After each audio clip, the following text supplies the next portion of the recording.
Boa tarde, pessoal que sempre nos acompanha aqui no Insta. Tranquilo? Como é que vocês estão? Sejam bem-vindos a mais uma live, hoje uma live internacional.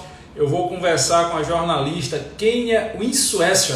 Quase que eu não consigo pronunciar o nome dela, ela está nos Estados Unidos e ela vai bater um papo com a gente hoje, um papo muito interessante. Sejam bem-vindos. Primeiro vão dando aquele feedback de sempre, né? Que vocês sempre nos dão aí. O som tá legal, o Instagram tá frescando, hoje não tá. Como é que tá o som aí? Diz primeiro se o som tá chegando legal. Senta o dedo nesse like aí para o Insta mostrar a transmissão para mais pessoas. Boa tarde, Antônio. Forte abraço. Diane Advogada. Kátia Med, estúdio hoje. O som tá legal? Diz aí para mim, vocês estão ouvindo bem? Lohane Rocha, meu patrão Sérgio Filho está dizendo que tá tudo 100%. Ok, então vamos deixar aqui a Kenia chegar, ela acabou de entrar na transmissão. Abraço, Márcia, meu patrão Zé Carlos está sempre por aqui no pezinho da conversa. Deixa a Kenia mandar o convite, pronto, ela acabou de mandar o convite para a gente. Vamos trazê-la aqui para e vão chegando aí, vão chegando no pé da conversa aí. Vão sentando o dedo no like. Valeu, Cleidiane. Obrigado. Olá! Oi, Kenia. Boa tarde. Como é que você tá? Boa tarde. Tudo bom? Tudo bom, Giovanni? Tudo bom? Tudo Prazer tudo enorme estar aqui conversando com você. Prazer é meu. Seja muito bem-vindo aqui à nossa live aqui no Instagram e muito obrigado por ter aceito o convite. Deixa eu fazer as devidas apresentações. Eu não sei se eu vou conseguir pronunciar seu sobrenome correto. Tudo bem, eu ajudo. Eu estou conversando com a jornalista e correspondente internacional Kenia Winchester. Pronunciei certo ou não? Bem perto, Winchester. É difícil, eu sei que é difícil. Eu levo aí umas 3 semanas para aprender a decorar. E a Kenia faz um trabalho muito legal no Instagram. A Kenia conta em tempo real tudo que está acontecendo em relação a essa pandemia, a política, as questões judiciárias nos Estados Unidos. E aí eu fiz um convite a ela e ela gentilmente atendeu o meu convite. Eu queria que você falasse para começar aí para os nossos seguidores um pouco sobre você, onde você está agora, qual cidade americana você mora, você é de onde aqui no Brasil? Conta um pouco aí para o pessoal. Muito obrigada a você pelo convite, é uma honra estar aqui conversando com você. Bom, meu nome, né, Kenia Winchester, e acertou. No Brasil, eu sou de Fortaleza, já moro nos Estados Unidos há mais de 15 anos. Eu sou jornalista por formação, né? Já trabalhei em alguns veículos de comunicação no Brasil, aqui também já trabalhei em alguns telejornais. E hoje eu exerço essa função de jornalista independente, né? Fazendo esse trabalho de correspondente internacional aqui nas mídias sociais, né? Fazendo essa cobertura aqui das notícias aqui nos Estados Unidos, né? Principalmente quando começou essa pandemia, né? Levando para o Brasil, levando todas as informações do debate público aqui, do debate médico, né? Fazendo todo esse vários prismas, né? Essa visão de vários prismas sobre essa pandemia.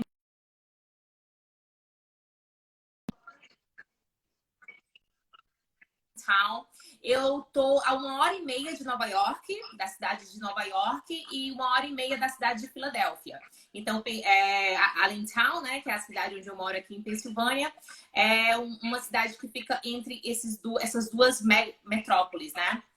Que é Nova York e Filadélfia.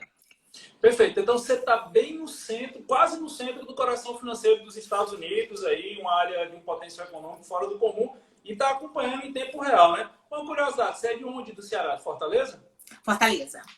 De todo canto do mundo tem um cearense, que eu sou do Crato. Né? Você é do Crato? Sério? Crato, olha isso.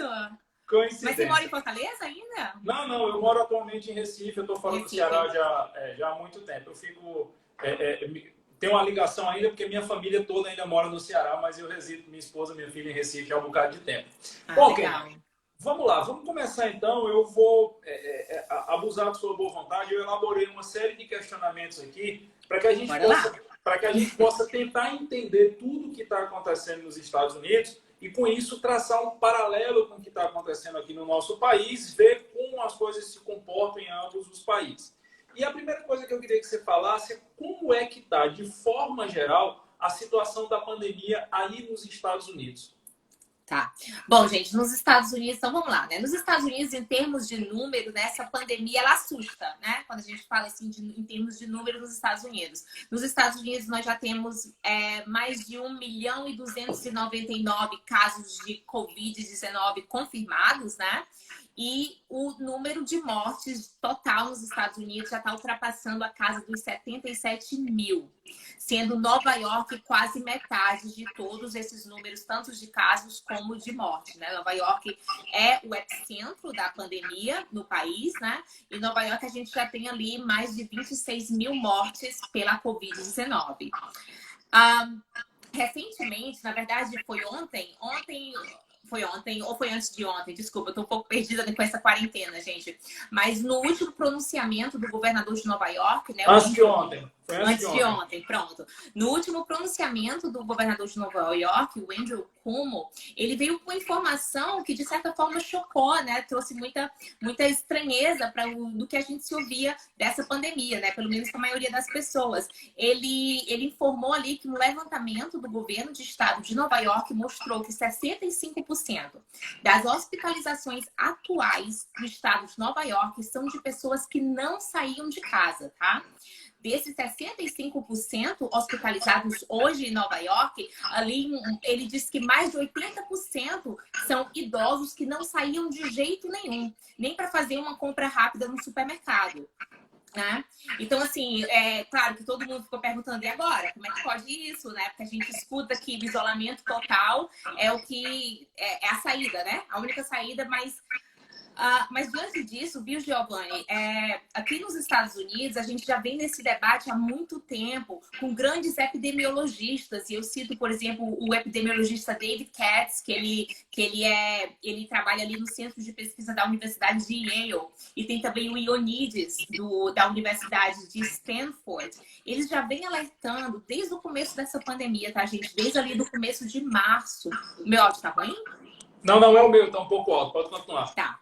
Desde ali do começo de março, eles vêm alertando, né? Esses epidemiologistas vêm alertando que o isolamento total, ele não iria impedir nem mortes e nem contágio, né? E é tanto que nos Estados Unidos nós estamos em isolamento total, já estamos aí há 58 dias de isolamento total no país. O país está abrindo agora, mas ainda não é uma abertura total, né? Cada estado tá determinando ali o momento e quais são as cidades que vão abrir, mas a gente já tem o quê? Dos 50 estados americanos, a gente já tem 30 estados abrindo em algumas cidades, né? De cada estado, porque isso está sendo resolvido de forma muito local.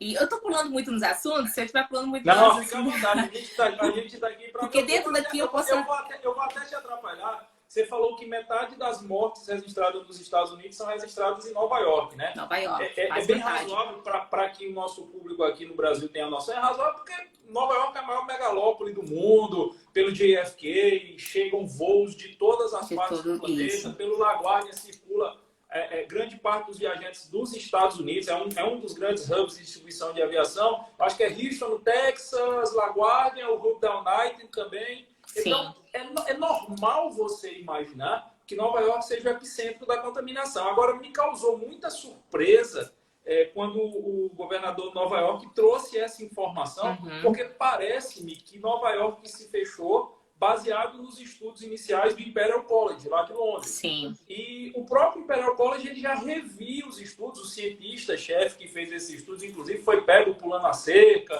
Não seguindo o próprio estudo, né? Ele não nunca seguiu seguiu o próprio estudo, foi por isso que ele saiu do posto, exato. Isso. E eu noto que não só nos Estados Unidos, mas na Europa como um todo também, e aí eu queria ver se você já consegue ter essa percepção dentro dos Estados Unidos, está existindo um processo de revisão da ideia do lockdown. Está existindo um processo de revisão, por exemplo, a Suécia não fez lockdown e a curva da Suécia vai ser igual para a Itália, que fez um proporcionamento. Exato.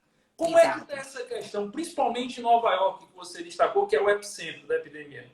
Exato. Então, assim, exato. Então, Nova York, ele é o epicentro, né? Como você bem falou, Nova York está completamente fechado, né? Só o que eles chamam de business essenciais que estão abertos, como supermercado, farmácia, os hospitais, enfim. E mesmo assim, você tem aí o que o governador de Nova York apontou, né? 66% pessoas que não saíam de casa, pessoas que nem se locomoviam, né? Então, assim, há muito tempo, viu? Isso não é nem de hoje, viu, Giovanni? Há muito tempo a gente tem epidemiologistas aqui no país apontando que o lockdown, da forma que está sendo feito, esse lockdown total, que está colocando, né, todo mundo, todas as pessoas saudáveis dentro de casa, que ele não ia resolver o problema, né?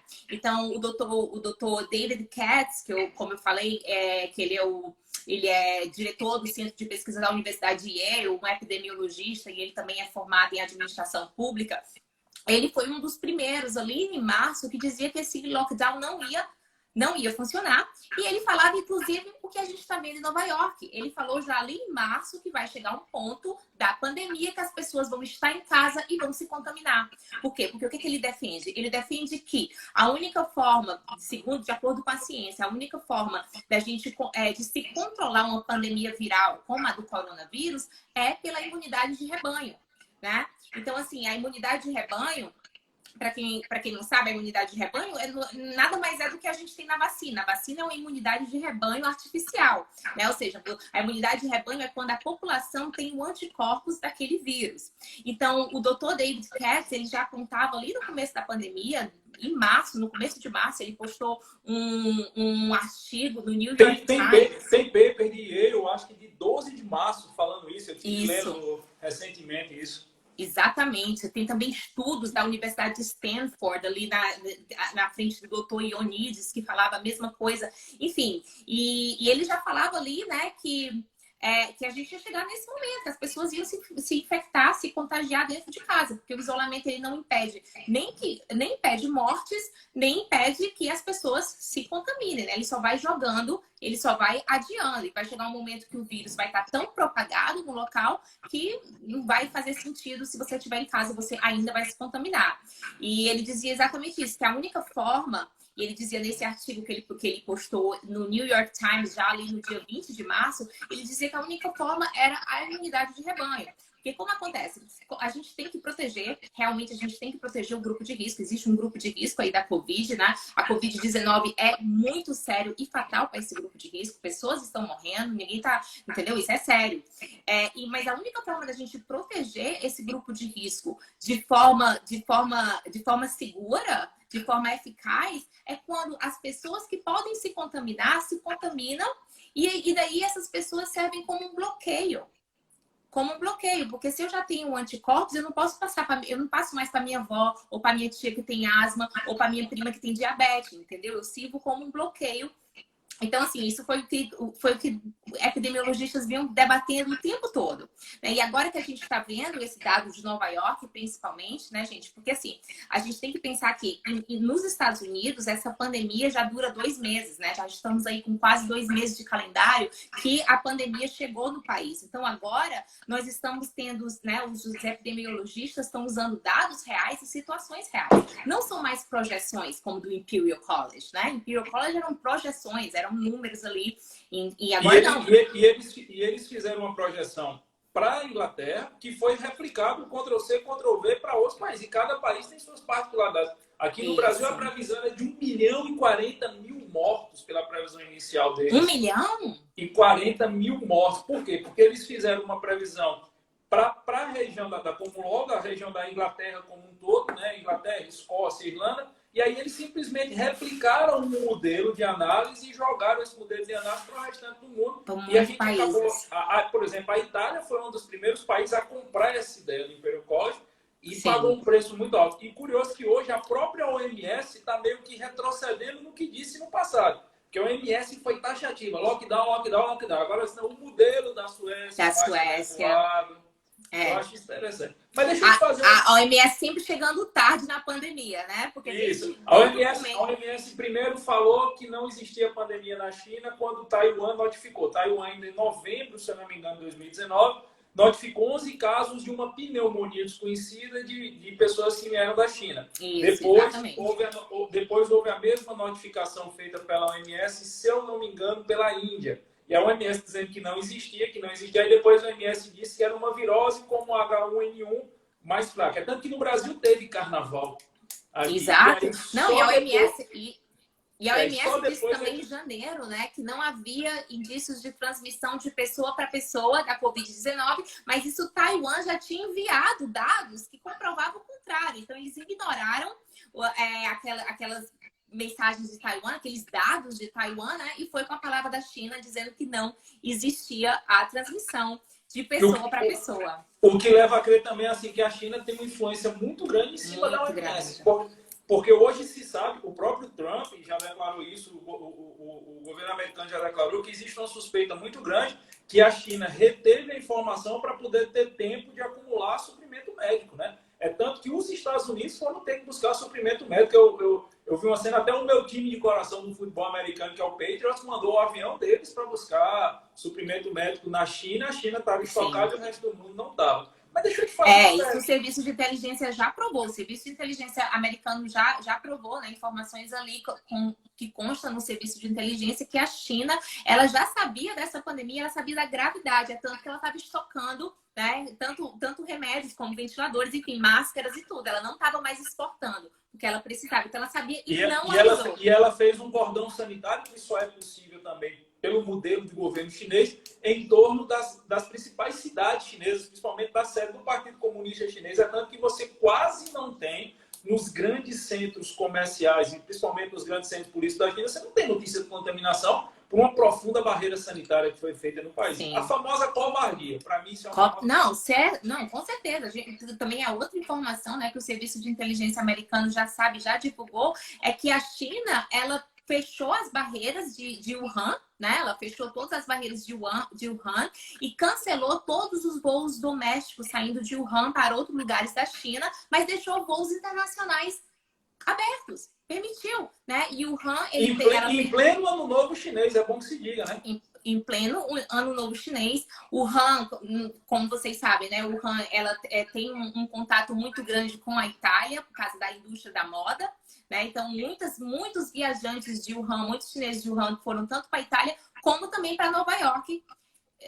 Enfim, e durante tudo isso, o governo chinês, né, estava protegendo, então, a China. Então, ele sabia que era contágio, que essa pandemia era de alto contágio, né? Eles sabiam, eles não avisaram ao mundo, né? Isso a gente já sabe, isso é bem grave. Deixa eu fazer uma pergunta bem prática em relação aos Estados Unidos. Aqui no Brasil, a bem ou mal, nós temos o SUS, que com todos os defeitos, todas as falhas, todas as limitações, ele traz, em tese, uma cobertura universal ele tem uma capilaridade, vamos dizer assim, por pior que seja, o SUS chega em quase todo o território brasileiro de forma gratuita. Os Estados Unidos, eles não têm nada parecido com o SUS. O mais perto que se imaginou chegar foi aquele famoso Obamacare que acabou não evoluindo.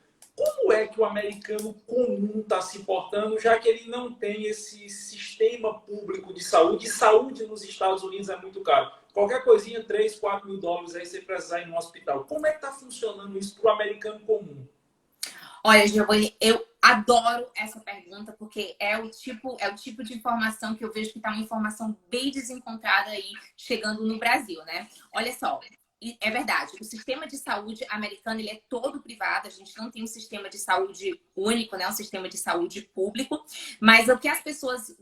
A informação que não chega aí, gente, é que o governo americano, ele tem 2 planos de saúde, que um se chama Medicare, tá? E o outro se chama Medicaid. O Medicare é um sistema de saúde que cobre ali os idosos acima de 65 anos ou as pessoas que têm alguma disabilidade. E o Medicaid, ele é um sistema de saúde que cobre a população mais carente, certo? Então, o que isso significa? Significa que a população carente aqui dos Estados Unidos vai para um hospital particular, é atendido no hospital particular e quem paga a conta é o governo, né? Então, assim, o que a gente está falando aqui é que a população carente, na verdade, ele tem o melhor atendimento, o mesmo atendimento que a classe média e que a classe alta americana. E cobre aí os custos desse atendimento médico, é coberto pelo Medicaid e pelo Medicare, tá? O Medicaid, que é para a população carente, tá? Ele cobre 75 milhões de americanos. Então, você tem aí que a cada 5 americanos, um está inserido aí no Medicaid.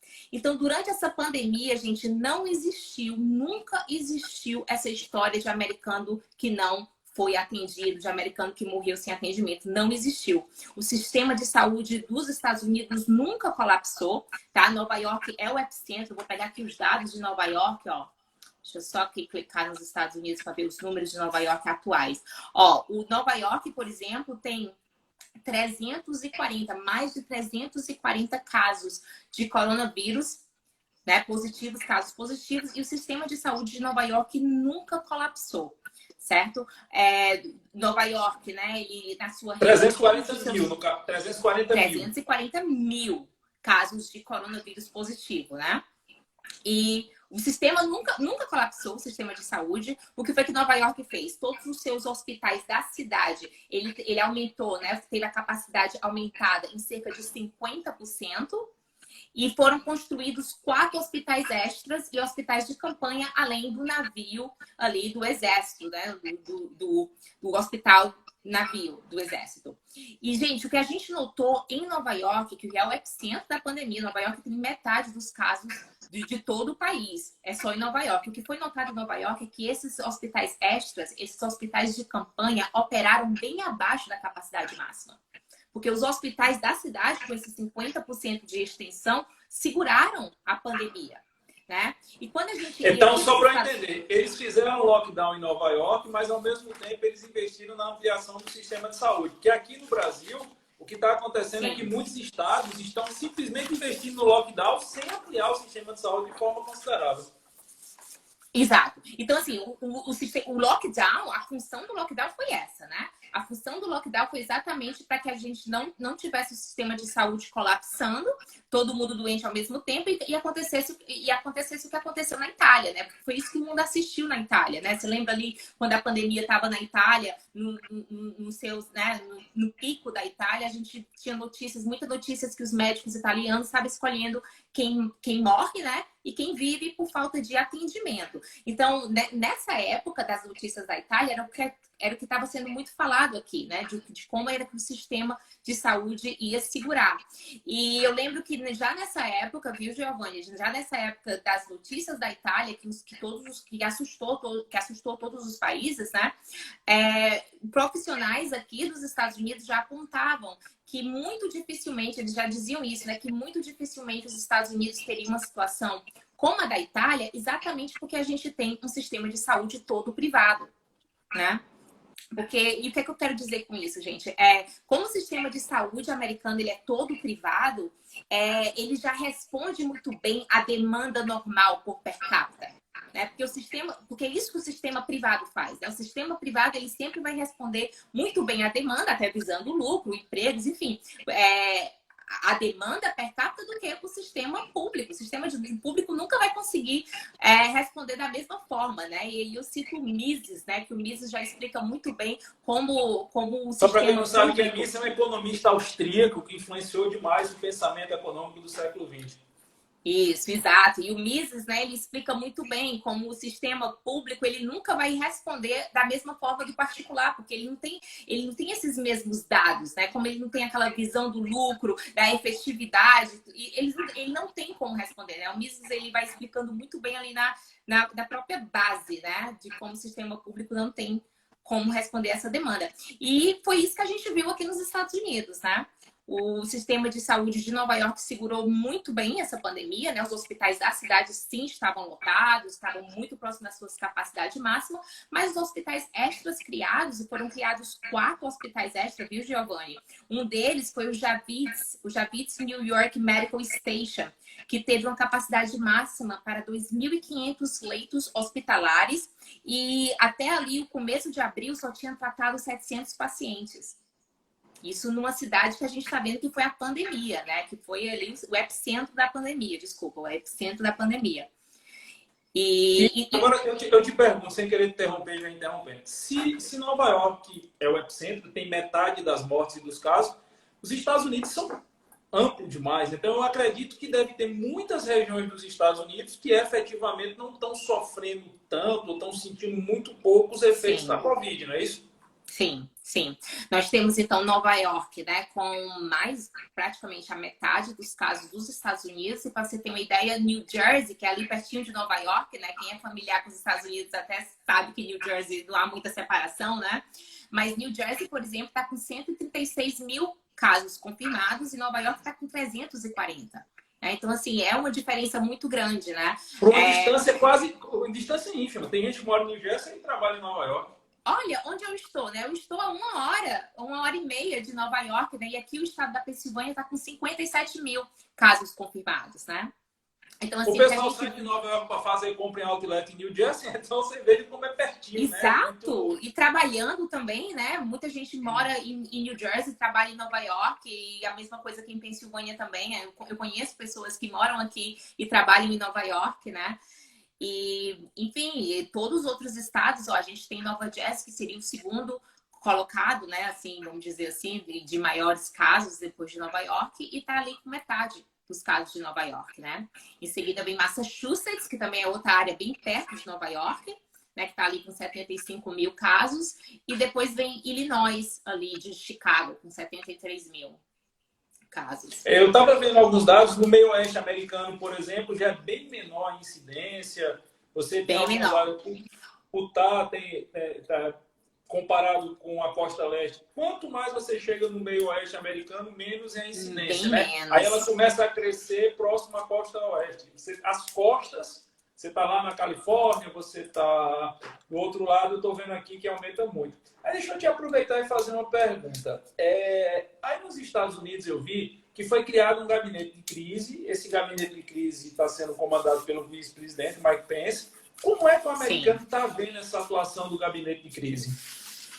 Olha, o gabinete de crise, né, como você bem colocou, tem ali o Mike Pence como a cabeça, né, o coordenador geral, e ele faz parte também desse gabinete de crise dois médicos, né, que nós temos ali a doutora Deborah Birx. A doutora Deborah Birx, ela é uma coordenadora e especializada em pesquisas e vacinas, né, ela é bem especializada no HIV, né, em imunologia do HIV, né? Então, a Deborah Birx é uma pessoa muito boa de dados, muito boa para ler dados, pesquisa, então ela faz parte. E nós temos o Anthony Fauci. O Anthony Fauci, ele é um imunologista e ele é o diretor do Instituto Nacional de Doenças Infecciosas e Alergia. Essa força-tarefa, ela tem feito um ótimo trabalho. Eu acredito que a Força Tarefa tem feito um ótimo trabalho, é assim que a maioria dos americanos estão vendo, né? Essa Força Tarefa, todo dia, ali junto com o presidente Trump, eles dão conferência de imprensa, trazendo, né, informações de números, respondendo perguntas de jornalistas, enfim, dando as informações. E uma coisa que a gente percebe muito que essa Força Tarefa está tendo um trabalho bom é quando a CNN para de exibir as coletivas de imprensa ao vivo, porque está aumentando a popularidade do Trump, né? Porque enquanto ele está aumentando... Até porque aí, já colocando uma pergunta na frente aqui, até porque aí existe uma briga enorme entre o governo federal e a imprensa. CNN, até a Fox, que antigamente a Fox era bem aliada com o Trump, a CNN, ABC, CBS, a Fox, parece que todo dia... A gente tem o Trump's haters, a gente acha até que essa briga de presidente com imprensa é exclusividade brasileira, mas aqui não. Ele tem uma expressão, eu acho que é Lam Street, ele fala que a mídia da lama, a mídia do fake news, ele manda jornalista calar a boca em conferência de imprensa na Casa Branca, né? Exato, e aqui a gente tem uma expressão, tá, que a gente chama de Trump Derangement Syndrome, é a síndrome do terror do Trump, né? Porque tudo que o Trump fala, você tem que discordar. Então, tudo que o Trump fala, literalmente, a mídia tem que discordar. Né? Essa mídia aí que tá em guerra, essa guerra já dura, gente, esse ano é ano de eleição nos Estados Unidos, o Trump, né, vai concorrer aí à reeleição, então já são 3 anos e meio, quase 4 anos de guerra mesmo da mídia. E a popularidade dele não cai. Aparentemente, quanto mais batem no Trump, mais ele se fortalece. Mais ele se fortalece, né? Verdade, verdade. E assim, para você ter uma ideia, como eu disse, a CNN parou de exibir as conferências de imprensa, né, do Trump, da sua força-tarefa do coronavírus, porque a popularidade dele estava aumentando. Então, a CNN parou de exibir exatamente para poder controlar a narrativa, né? E controlar ali a informação de que o Trump é o vilão por essa pandemia. Porque essa é a narrativa da CNN e da imprensa que odeia o Trump, né? Que toda essa pandemia é culpa do Trump. Mesmo o Trump ali, viu, Giovanni? O Trump ali, para você ter uma ideia, deixa eu ver onde eu anotei. Pronto. Anotei esse dado que é bem interessante, ó. O primeiro caso de coronavírus nos Estados Unidos, gente, foi diagnosticado em dia 21 de janeiro, tá? No dia 31 de janeiro, o Trump cancela todos os voos vindo da China para os Estados Unidos. Nessa época, a mídia criticou, a mídia o chamou de xenófobo, racista, enfim, criticou totalmente o Trump por essa medida, né? E hoje, que a pandemia está desse tamanho no país, eles querem dizer que é culpa do Trump. Então, uma vez, numa coletiva de imprensa, Giovanni, foi bem engraçado, porque você sabe como o Trump é irreverente, como ele briga mesmo com a mídia, né? O Trump, ele é essa pessoa que vem e eu vou atrás de você, né? E por isso que eles estão em guerra. E o Trump, uma vez, recentemente, 2 semanas atrás, 3 semanas atrás, na conferência de imprensa, o Trump, ele passou um vídeo que era só as notícias da própria mídia, só notícias da CNN, MSNBC, New York Times, enfim, falando ali da pandemia, minimizando a pandemia, porque isso eles faziam desde o começo, minimizando, dizendo que não ia chegar aqui, que o Trump era racista por ter cancelado os voos da China e tudo mais. Quando acabou isso, você teve ali os jornalistas que estavam naquela coletiva de imprensa, eles ficaram assim, ó, eles ficaram sem palavra. E o jornalista da CNN olhou para o Trump e disse: por que você fez isso? Qual foi a necessidade disso? Aí o Trump olhou para ele e disse: eu só devolvi para vocês as palavras de vocês. Eram tóxicas? Você achou ruim? E o pessoal pensa que treta é aqui no Brasil, quando na verdade... Aí, já que a gente está falando do Trump, deixa eu te fazer outra pergunta. Aqui no Brasil, houve um processo de politização da pandemia. Alguns governadores, como o caso do Dória, de São Paulo, o Witzel, do Rio de Janeiro, estão abertamente em guerra contra a presidência da República, contra o governo federal. Existe esse conflito aí nos Estados Unidos entre o governo federal e os estados, porque até porque os estados aí têm bem mais autonomia do que tem aqui no Brasil, ou não? Os estados estão fechados com o governo federal? Ó, os estados aqui têm bem mais autonomia, né, por conta do federalismo, né? Aqui nos Estados Unidos, os estados são federalistas, quer dizer que eles têm leis próprias, têm seu orçamento próprio, né? Nem tudo é centralizado no governo federal. Então, isso dá bastante autonomia. Os lockdown não foi o Trump que colocou lockdown, né? Foram cada governador que colocou o seu próprio lockdown, né? Apesar de que o governo federal ele apoiou esse lockdown quando o país começou realmente a entrar no pico, né? Isso ali no começo, foi no final de março, né? No começo de abril. Mas sim, essa pandemia, te respondendo, essa pandemia está sendo sim usada como jogo político. Esse é um ano de eleição aqui nos Estados Unidos, né? Então, essa pandemia está sendo sim usada e você vê muito a mídia embarcando, porque, gente, a mídia liberal aqui nos Estados Unidos, essa mídia que a gente está falando, CNN, MSNBC, infelizmente, ela não faz mais o papel de mídia. Ela é um canal propaganda do Partido Democrata, né? Então, você vê ali muito, por exemplo, o governador de Nova York, ele é um democrata. O Andrew Cuomo, ele é um democrata.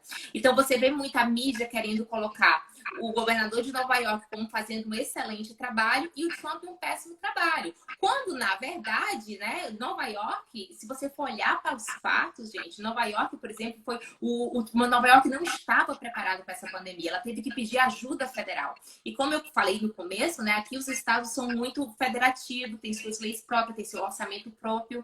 Então, assim, Nova York não estava preparado. Foi o governo federal que criou quatro hospitais extras, que mandou um navio, um hospital de navio para lá, para Nova York, e toda essa preparação de Nova York para a pandemia, o governo federal teve que fazer, porque Nova York não tinha dinheiro para fazer, né? E o que é diferente no Brasil, porque eu sei que no Brasil tudo é muito concentrado, né? Inclusive a parte financeira. Aqui nos Estados Unidos, não. Cada estado, pelo federalismo, pela lei federal, né? Pela lei federativa, cada estado, ele era para ter se preparado com seu próprio dinheiro.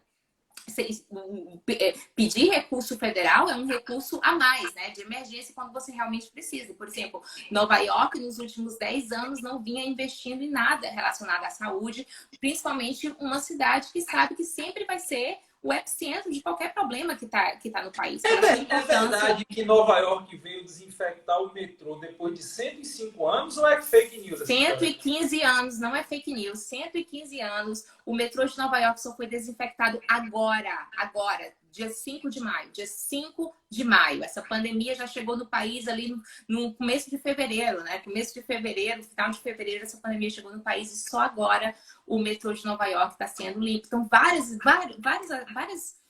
coisas também. Por exemplo, antes, né, você tinha um problema muito grande no país com os homeless, né? Não sei se vocês sabem, os moradores de rua. As cidades administradas por democratas, principalmente. E aqui eu abro um parênteses, gente, que os democratas aqui nos Estados Unidos, eles têm uma esquerda muito parecida com a do PSOL, tá? Um nível de esquerda muito parecido com o que a gente tem no Brasil com o PSOL. Uma esquerda muito radical. E essas cidades administradas por democrata, como Nova York ou como São Francisco, eram cidades que não resolviam o problema do homeless, né? Por mais que o país tenha abrigo para homeless, tem leis antes, eles revogaram todas essas leis, né? Porque antes existia uma lei que os homeless, que são moradores de rua, né? Moradores de rua tinham que dormir nos abrigos, não podiam dormir na rua. Enfim, eles revogaram todas essas leis e eles defendiam que era um direito do morador de rua morar na rua ou morar nos metrô. Então, você chegou nessa pandemia e nada foi feito. Então, assim, Nova York, por exemplo, o governo de Nova York não fez nada. E você tinha ali os metrôs de Nova York ocupados por moradores de rua. E sem nunca ter uma situação, né, sanitária muito grave. E só agora, então, eles resolvem esse problema, né, dos homeless. Que antes eles defendiam o direito dos homeless terem o seu direito de poder dormir em qualquer lugar, inclusive da propriedade privada de alguém, né? Então assim, se a relação do Tetão não é muito salutar com os governadores democratas, acredito que no Congresso o Trump também deve ter muito problema, porque a Nancy Pelosi Muito. Tipo assim, Deus no céu e Trump no inferno, né? Pelo que a gente tem de percepção aqui no Brasil. Sim, a Nancy Pelosi, gente, é a Speaker of the House, seria como Rodrigo Maia, né? Aí no Brasil. E a Nancy Pelosi, com certeza, ela vai para a história como a pior Speaker of the House que esse país já teve, né? Porque ela realmente tem feito um trabalho triste, horrível mesmo, assim, chega a ser infantil. Por exemplo, durante essa crise, o governo, né, a White House, o governo do Trump enviou uma bill de alívio, né, chamado pacote de alívio, principalmente para os trabalhadores autônomos, para os empresários, para os pequenos empresários, né? Porque você taca lockdown, todo mundo é impedido de trabalhar. O governo veio, então, com essa bill, que tinha ali um custo de 3 trilhões de dólares para dar um alívio para essa população. E a Nancy Pelosi, ela passou uma semana para colocar isso em votação, porque ela queria incluir na bill, uma bill, quando eu falo bill, gente, é projeto de lei, tá? Então, ela queria incluir ali naquele projeto de lei outros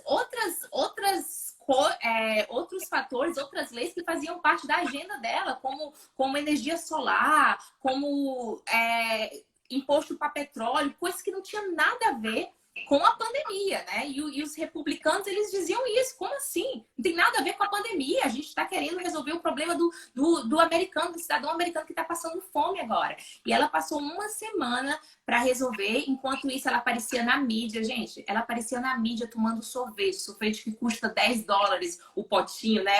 Como Nancy Pelosi está no lockdown, ela tomando sorvete. E chegou ao ponto do Trump, né, falar numa entrevista de imprensa, né, numa coletiva de imprensa, falando: enquanto a gente está aqui trabalhando, Nancy Pelosi está na casa dela de férias, na Califórnia, tomando sorvete. E os americanos estão esperando essa bill, né? Então ela foi bastante criticada por isso.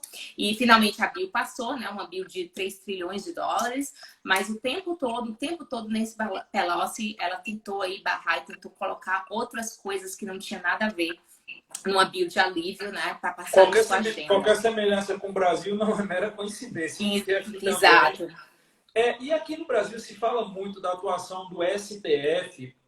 O STF está interferindo muito juridicamente em tudo que envolve a pandemia, certo? Aí seria a Suprema Corte. Qual é a relação da Suprema Corte com a questão da pandemia, os juízes da Suprema Corte, que são ministros do STF, eles se posicionam? Existe esse ativismo judicial aí, não? Olha, a Suprema Corte aqui americana, comparada ao nosso STF brasileiro, né, eu tenho que dizer que é uma Suprema Corte bem recolhida, né? Ela não fica como papagaio de pirata dando palpite político o tempo todo. Não, os ministros, muito difícil, mas muito difícil mesmo a gente escutar, né, algum ministro dando algum palpite sobre alguma ação política. Eles se resguardam mesmo, né? Uma Suprema Corte ali que existe para guardar a Constituição. Mas dizendo isso, gente, eu digo isso comparado ao que a gente tem no Brasil, tá? Porque se você perguntar para o americano tem sim críticas à Suprema Corte, né? A Suprema Corte já teve ali momentos que ela passou do seu poder e legislou, como a gente viu também no Brasil, né? E alguns exemplos, por exemplo, a gente teve o exemplo de 1973, quando a Suprema Corte, ali na disputa Roe versus Wade, né, ela decidiu que a mulher tinha direito à privacidade e isso fez o aborto legal nos Estados Unidos. Foi uma decisão da Suprema Corte. Né?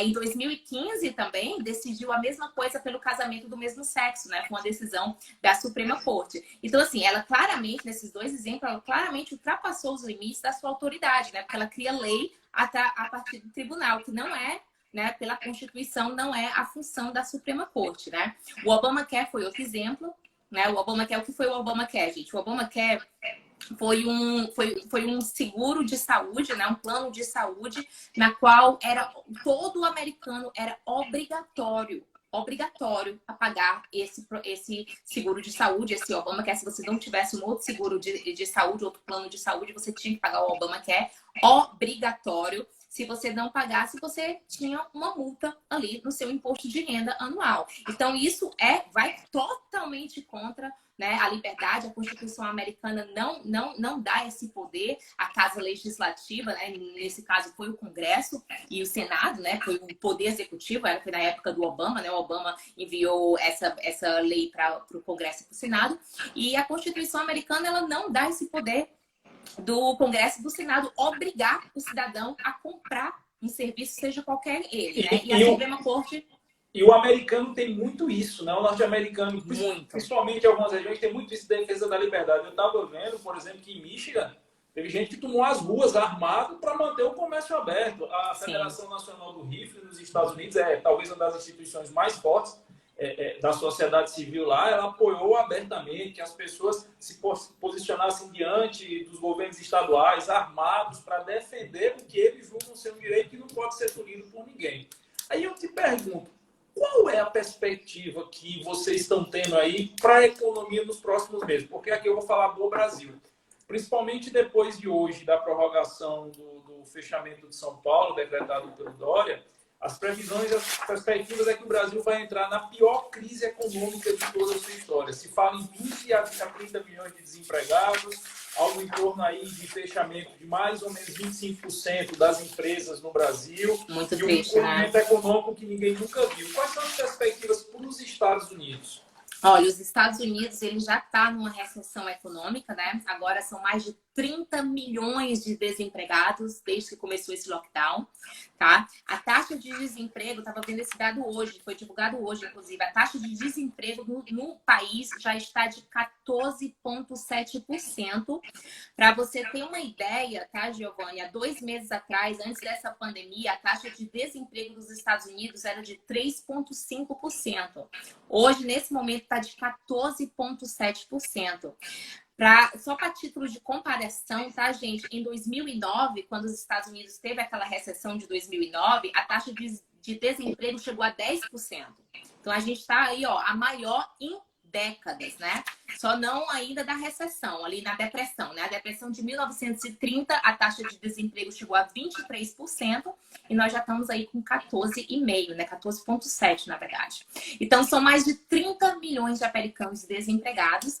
Nesse momento, né, os economistas todos falam em recessão barra depressão, né? A gente já fala, inclusive, numa depressão.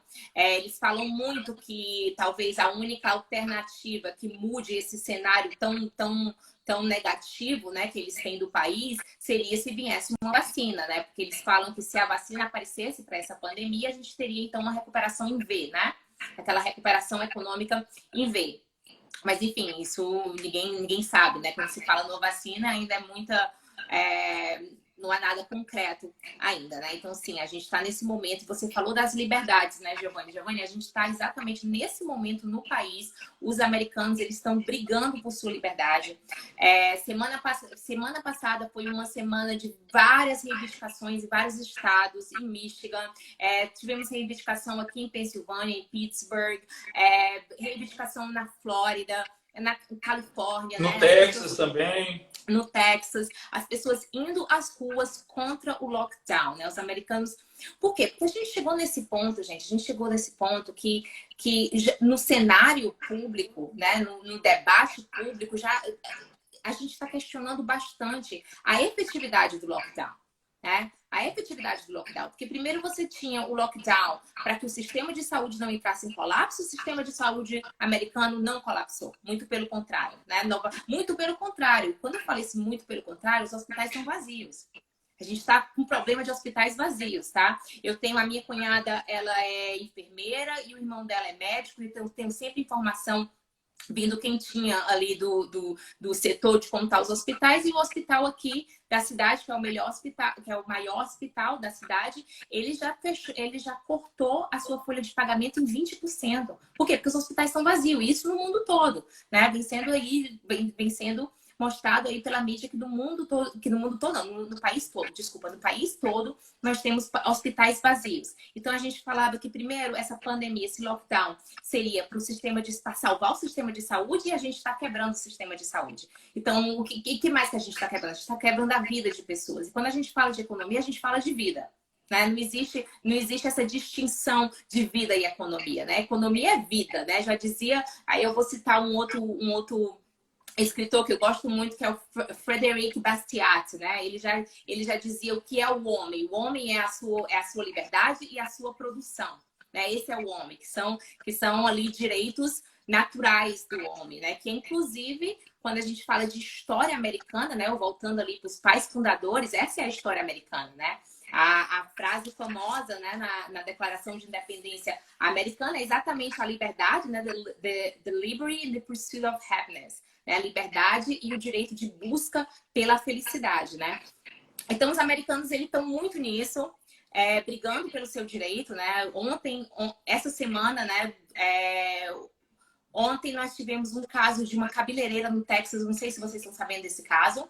Uma cabeleireira no Texas, ela decidiu abrir seu salão de beleza, porque ela estava morrendo de fome, né? Tinha que alimentar os filhos dela, então ela decidiu abrir o seu salão de beleza. E ela abriu seguindo, gente, todas aquelas ordens de distanciamento social, não diferente do que a gente vê no supermercado, né? Quando você vai no supermercado, tem toda uma, né? Passamento, umas regrinhas. Sim. E ela fez tudo isso, botando cada cliente só podia entrar de um em um cliente, com horário marcado, o cliente não se encontrava, e usando luva, enfim, ela seguiu todas essas regras.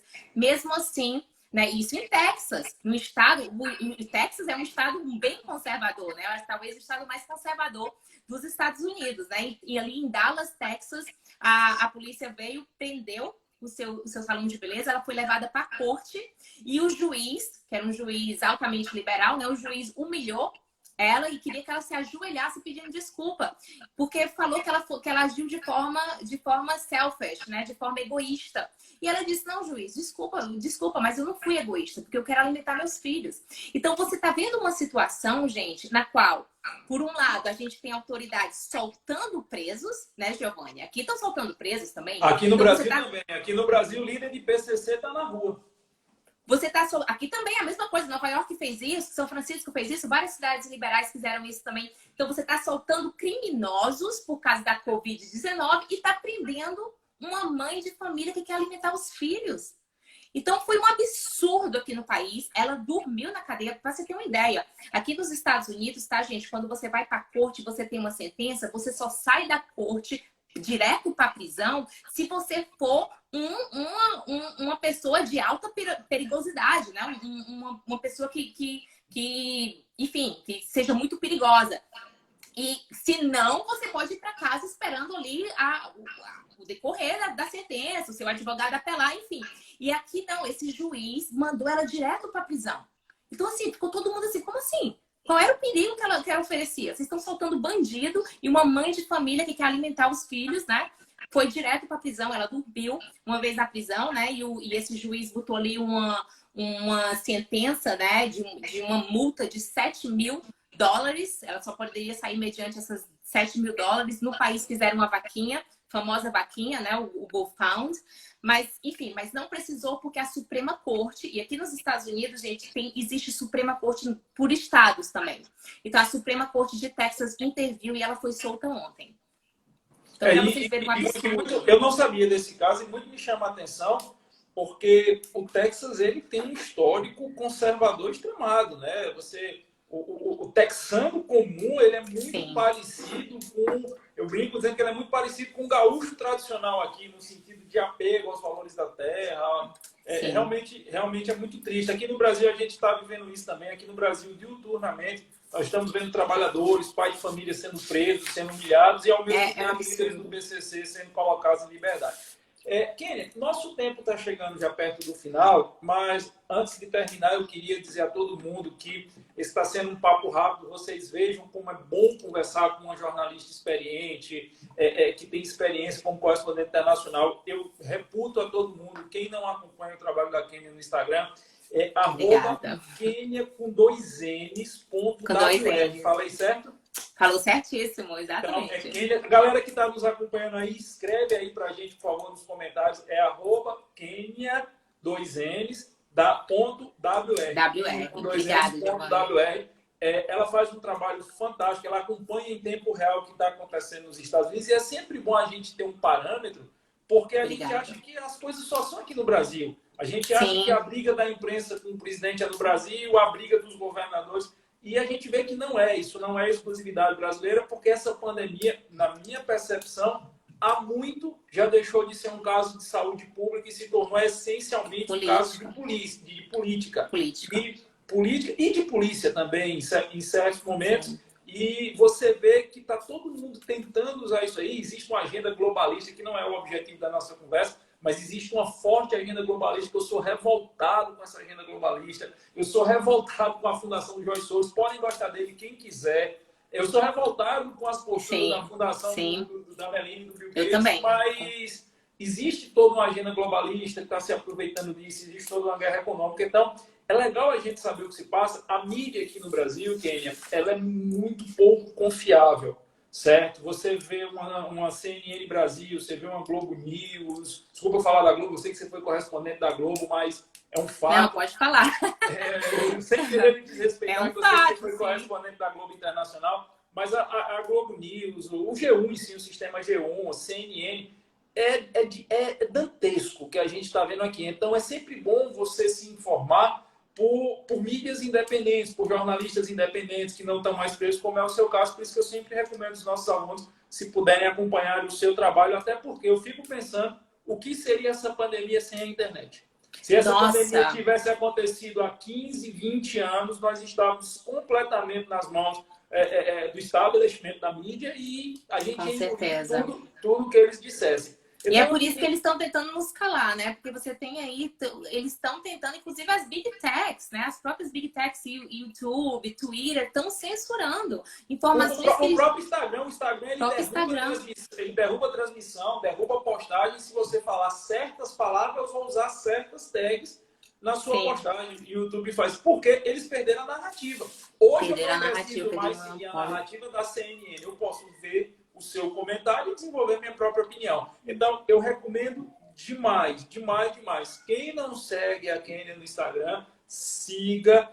Veja principalmente os stories que ela faz lá com as notícias em tempo real. Eu até acho que ela não dorme porque ela fica acompanhando em tempo real. E eu queria deixar esses 5 minutos que nós temos aí. Para as suas considerações finais, eu queria que você fizesse o panorama geral e desse suas considerações finais, por favor. Já te agradecendo demais a tua gentileza, a tua disponibilidade de tempo e de vir conversar com todo mundo aqui. Giovanni, eu que agradeço. Foi muito bom esse bate-papo. Estou à disposição sempre que você quiser. Podemos marcar outro. Foi muito... O tempo passou tão rápido, né? Eu acho que a gente tinha tanta informação ainda para falar, mas é isso mesmo, gente. Como o Giovanni falou muito bem, né? A gente tá assistindo tempos sombrios, né? Bem rápido aqui, eu falo muito que o cidadão não só tem que se proteger contra essa pandemia, contra o coronavírus, como contra a tirania também, né? A gente está assistindo, de fato, governadores, autoridades locais tirando a liberdade, né? Cerceando a liberdade do cidadão. E, gente, a liberdade, ela pode ser tirada, mas ela também pode ser dada de mão beijada, né? E a gente está vendo, às vezes, as pessoas se conformando a dar sua liberdade de mão beijada por uma promessa falsa de segurança. E os questionamentos que a gente faz, quando que o Estado resolveu algum problema de forma eficaz? Quando que o Estado cuidou realmente de ti, né? Então, isso é muito um debate público que a gente faz aqui nos Estados Unidos, né? Exatamente esse país que é tão fundado na liberdade individual, né, Giovanni? Aqui o país é muito fundado na liberdade individual. Então, os americanos estão na rua, sim, protestando contra esse lockdown, estão fazendo as perguntas, peraí, por que eu posso ir para o supermercado e eu não posso abrir meu salão de beleza? Não faz sentido, né? Então, assim, eles estão fazendo essas questões. E o que a gente está vendo no Brasil é revoltante. Você vê aí, eu vi o prefeito de São Paulo, o governador de São Paulo fechando o business com solda. Isso é um absurdo. O prefeito de São Paulo mandou fechar lojas com solda. Gente, se não reagir, a gente está realmente entregando a nossa liberdade e vai ao pouquinho, né? Você não entra numa ditadura, você não entra num momento que você não tem liberdade.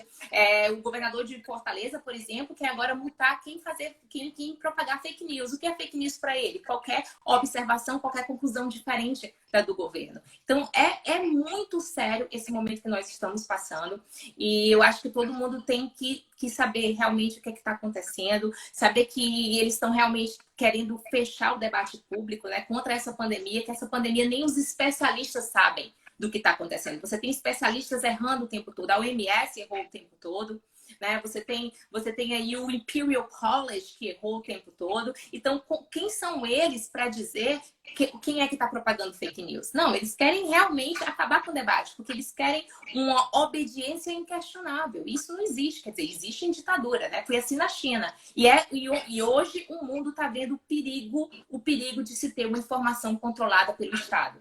A China e o mundo está vendo isso, né? Chineses morreram, a gente teve chineses, médicos chineses que desapareceram, jornalistas que desapareceram, né? E o mundo todo, pessoas que deram a vida para avisar o mundo, né? Eles deram a vida para avisar o mundo que essa pandemia era séria, que essa pandemia tinha um contágio muito alto e agora o mundo está aí perdendo vidas, perdendo sua economia, perdendo, enfim, né, uma perda incalculável e exatamente por conta desse controle da informação, né? Então aqui nos Estados Unidos, eu não sei se o meu tempo já está acabando, né? Não, você ainda pode ter mais 2 minutinhos. Gente, então aqui nos Estados Unidos, uma coisa que se falava muito também, e hoje eu vejo muito real, que falava muito assim, que quando essa pandemia chegasse nos Estados Unidos, a gente ia saber o que de fato é essa pandemia. E por que se diziam isso? Porque aqui é um país muito livre para esse debate, né? Os médicos, os especialistas, os pesquisadores, eles têm essa liberdade, essa independência de fazer esse debate mais amplo. E mesmo assim, gente, nós estamos assistindo situações de tirania aqui também, governos tirando, governos querendo calar as big techs, né? O YouTube, ele censurou uma coletiva de imprensa de 2 médicos da Califórnia que questionavam o lockdown. E o YouTube tirou. E era uma coletiva de imprensa feita por um telejornalismo local ali da Califórnia. Então, a gente realmente está em momentos sombrios. E o Giovanni colocou muito bem essa agenda globalista. Tudo se encontra, né? Tudo se encontra. Eu acho que assim que a gente está... Quando a gente começa a olhar por essa prisma, né, Giovanni? Eu acho que a gente está fazendo os questionamentos e as perguntas certas, porque existe sim uma agenda globalista, existe sim. Você tinha uma situação no mundo que o mundo estava caminhando muito ali para uma liberdade, né, de expressão, internet, enfim. E o conservadorismo também, né? O conservadorismo ali crescendo. em várias partes do mundo, e de repente você vê uma pandemia dessa, que a resposta a essa pandemia é controle, é governo centralizado, é o governo decidindo tudo que você faz. Então isso é muito sério, né, gente? É muito sério. E contra a ciência, porque eles não estão baseados na ciência. Né? E é isso que o debate público está mostrando, é isso que os números, que os dados estão mostrando. Na verdade, essas decisões tirânicas, políticas que estão acontecendo, não vêm baseadas na ciência. Então, se eles vão tirar, né? Se eles vão ali colocar situações que vão desrespeitar o teu direito constitucional de ir e vir, é bom que eles tenham uma razão suportada pela ciência e não por teoria. E o que a gente está vendo é pura teoria. A ciência está dizendo outra coisa. A ciência está falando da importância da imunidade de rebanho. Os números, vocês viram aí, os números de Nova York, 66% são pessoas que estavam em casa. Então, assim, há muita controvérsia, né? Perfeito. O Instagram começou a fazer a contagem regressiva aqui. Então, vou só pedir uma coisa a quem nos acompanhou. Se você gostou do bate-papo, se você achou interessante, não deixe de seguir a Kênia, @Kênia com 2 N's, .ws. Na minha postagem está marcada o Instagram dela. E se você acha que mais pessoas devem assistir essa live, o que é que você faz? Dá um print, bota no teu Insta, marca o Insta do Giovanni, marca o Insta da Kênia. Quem me marcar lá, a gente vai repostar. E daqui a pouco minha equipe vai botar no YouTube, eu divulgo o link. Kênia, muito obrigado. Faltam 40 Obrigada a você. Papai do Senhor. Obrigada a todos, gente. Sua família. Valeu demais. Obrigado. Obrigada a você. Obrigadão. Tchau.